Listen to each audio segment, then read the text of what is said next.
Welcome to the Valley of Titans, a vestige of ages long past, a place where giants once roamed and technology once thrived. Now, a decrepit ruin, a reminder of what could have been.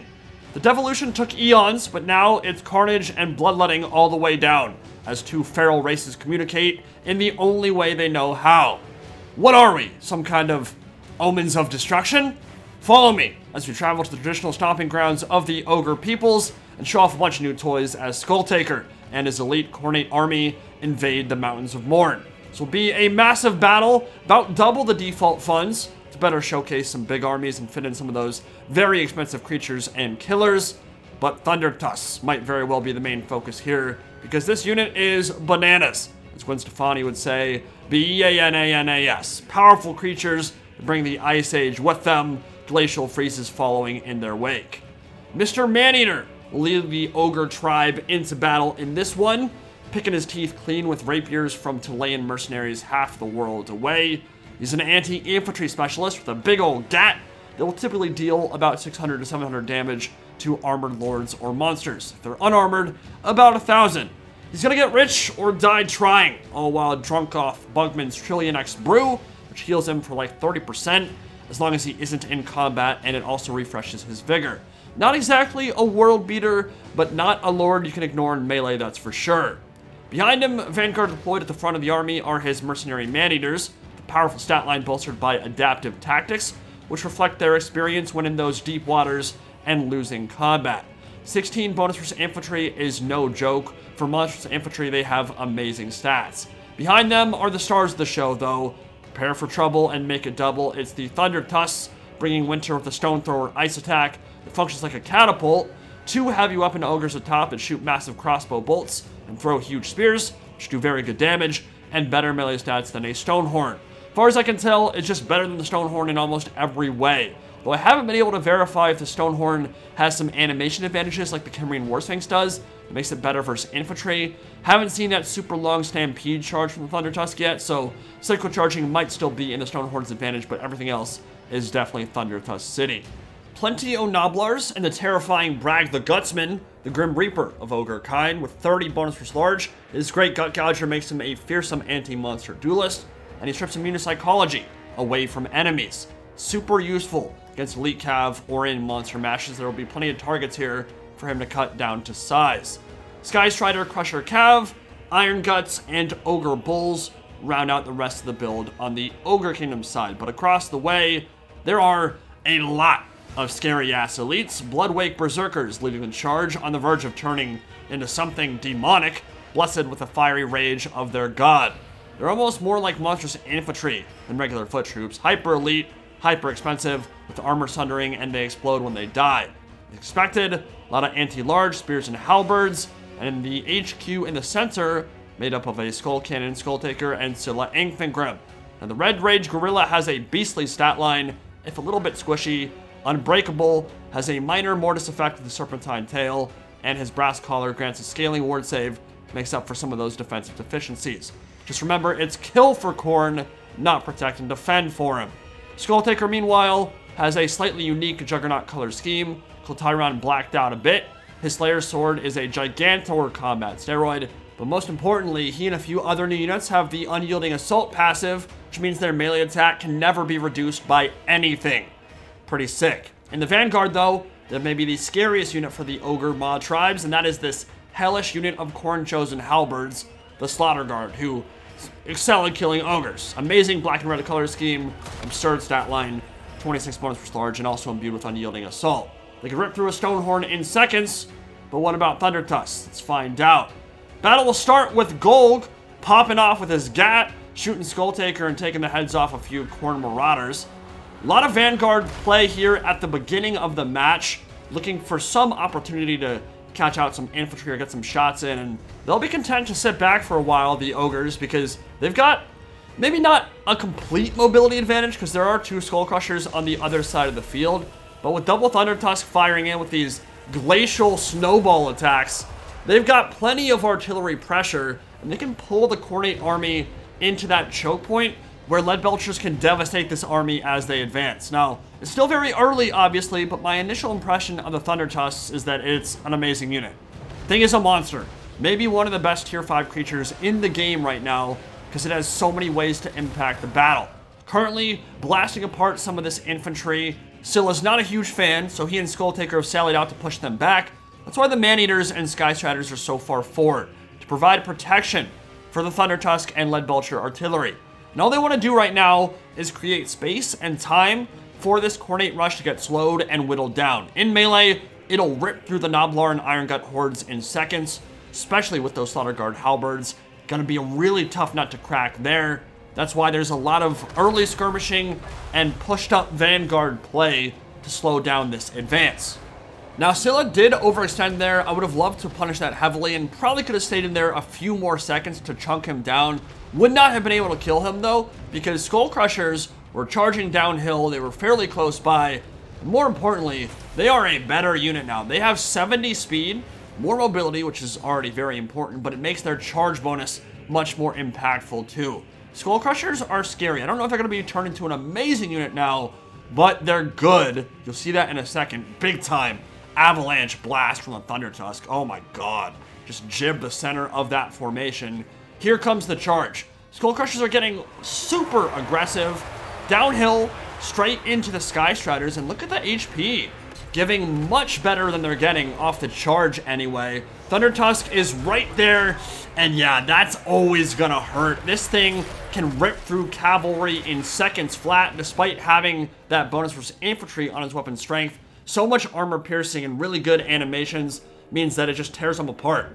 Skull Crusher's not gonna be around for very long, and they have to deal with that much value all conglomerated in one spot, and it's a good fight for the Ogres for sure. Skull Crushers are bearing the brunts for this assault though. Maybe not the unit you want to throw away so early on. I think both Skull Crushers have gotten a little bit overzealous.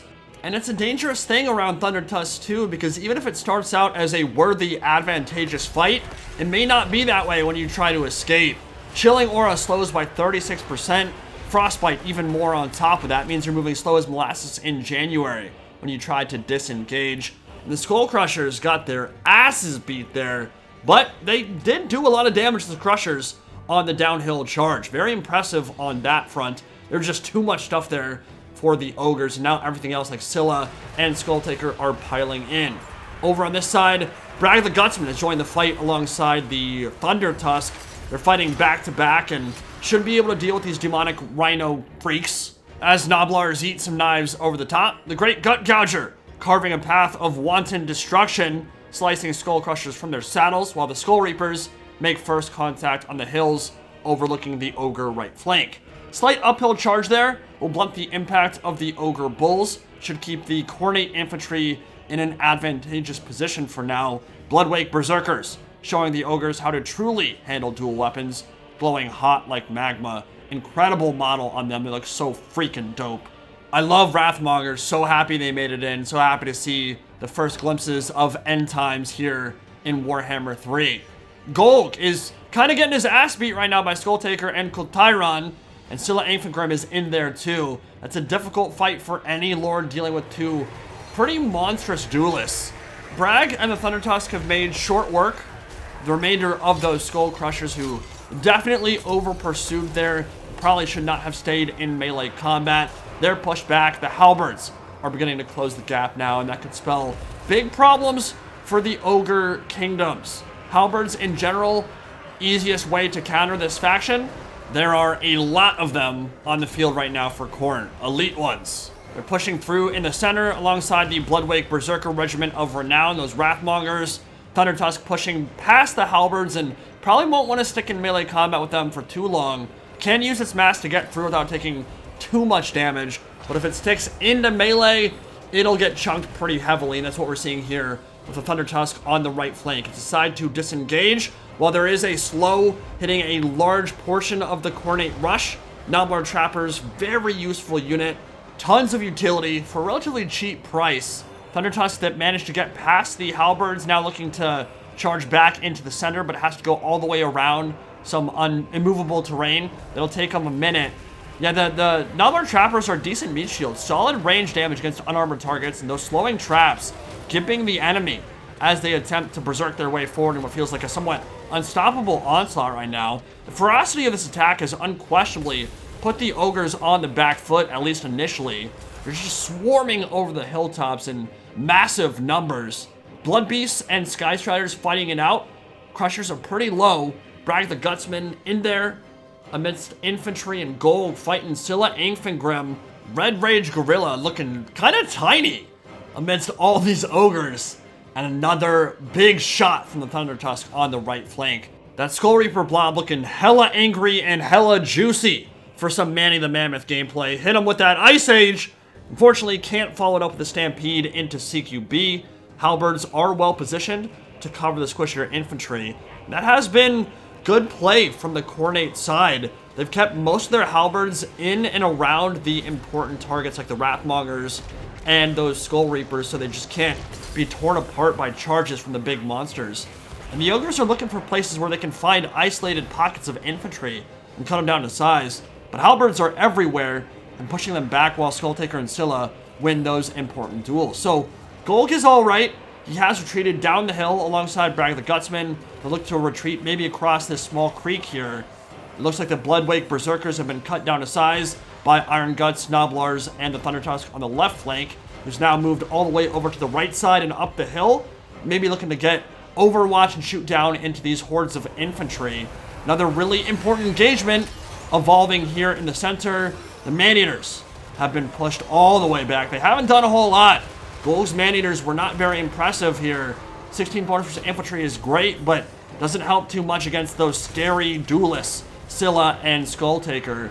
And Meat Feast, the tier 3 army ability for the ogres, healing up the Thundertusk as it attempts to retreat from what would have probably killed it off. Skulltaker so far has been a nightmare for the expensive single entities on the ogre side. Skull Reapers have made contact, charging all the way down the hill, but the Lead Belchers are still alive, and that is a huge saving grace for the Ogre Kingdoms right now, because they've got a target-rich environment and some big old blobs to shoot into.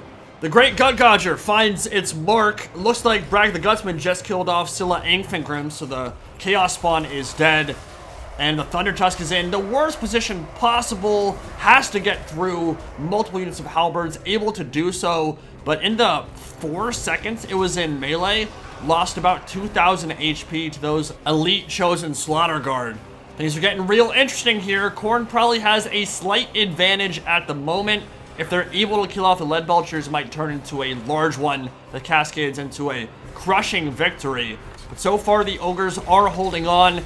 And now, in melee with the big monsters, these Thundertusks can really maybe prove their worth here. They're into the halberds, might be able to cause some terror routes if they get some good cycle charging in. And Bragg the Gutsman is still healthy, and he can take on Skulltaker by himself. Lead Belchers firing into the scrum. Halberds, most of them are in the back line, now no longer in the fight, so the Thundertusk joins the fight over here near the creek. Could be good for the ogres. Bragg is going after the rest of the Blood Beasts. He's already made a relatively large impact on the game, maybe not in terms of value, but always being in the right position. Another Monstrous infantry unit falls to his hook blade. Thundertusk have linked up, double monsters overlooking the entire battlefield now. They would love to get some big shots in on this horde as it charges up the hill. Not gonna have time to do it though, instead they'll go into melee. Big charge downhill into the teeth of this Khorne advance. Now activating the Horn of Khorne for plus 24 melee attack. Stacked up with the halberds, that's gonna be brutal for these single entity monsters. And while Thundertusks are an amazing monster unit, they are going to struggle against this many bonus large armor-piercing troops. There are some terror routes kicking in, but the halberds are holding strong while Bragg the Gutsman finishes off the Bloodwake Berserkers and the rest of those Skull Crushers. Lead Belchers retreated to the safety of the creek bed. Noblar Trapper Meat Shields moving across. Skull Cannon on the left side of your screen just got a big shot into the Thundertusk, who is rounding off. Both of them are now, actually. This Thundertusk is 59 HP and about to die. Guess what happens when they fall over and take a nap? They turn into ice. Really cool little touch there. They are winter incarnate. Halberd still alive but wavering under this deluge from the Lead Belchers, and Golg Maneater up on the hill to your left, wavering. He got his ass beat by Skulltaker in the middle of that horde, but he's still alive. And once he's noticed, he can pop his Bugman's Trillion X Brew, get 30% of his health back, and get back into the fight. Now, it might be enough to change the outcome of the battle at this stage. 9 minutes in, balance of power is pretty heavily in Khorne's favor, and Skulltaker, no one's been able to do anything to stop his bloody rampage. But yeah, the Bugman's triple, quintuple X brew has been activated. Huge life-saving burst of health, getting up to around 3,000 HP, and Mr. Maneater charging back into the fray as the Lead Belchers get a gorgeous close-range volley in on the halberds and what remains of the Khorne infantry, which is not a whole lot left at this stage. Meat Feast activated to keep Bragg the Gutsman in and fighting in this duel. A very important one. If they're able to kill Skulltaker, could cause some routing and maybe change things if they could link up with a Thundertusk too. Skulltaker is dropping very low, but Bragg the Gutsman might just drop to the Slayer sword. Golg got a good shot in with his Deadeye, a massive flintlock gat, but it's too much.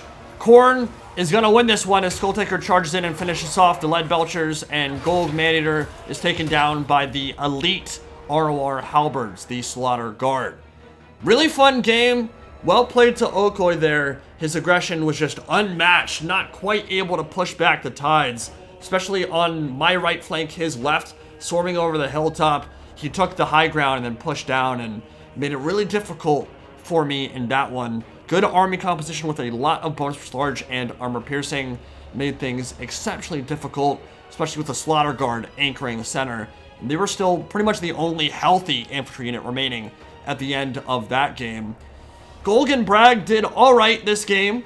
Not incredibly exceptional or anything. I would have thought Bragg got a little bit more value there considering he was fighting Scylla, Blood Beasts, Skulltaker, all of that. He did okay though. Lead Belchers were MVP, no question about it. They were amazing. Almost 2,500 value. Well, them and the Thundertusk for sure. The ranged troops on the Ogre side were great. Iron Guts were pathetic. Ogre Bulls were pathetic. Nobblers meat shielded but didn't do a whole lot beyond that. But the Thundertusks all got 2,600 value or higher. Both of them earned 3 chevrons in that game. They were awesome from range. They were awesome in melee. They just needed a little bit more help and support. And yeah, I mean, probably Lord of the Great Maw with some Troll Guts would have been really helpful too. We didn't call his name all that much, but Skulltaker, 3,400 value. Scylla, 2,400 himself. They did great. Skull Crushers were blundered a little bit in those opening stages, but Okoy recovered really well with the rest of his assault, kept his halberds always in the right spot, and made it a really tough game for the Ogre Kingdoms. Lots more battles coming soon. Hope you all enjoyed. Peace out.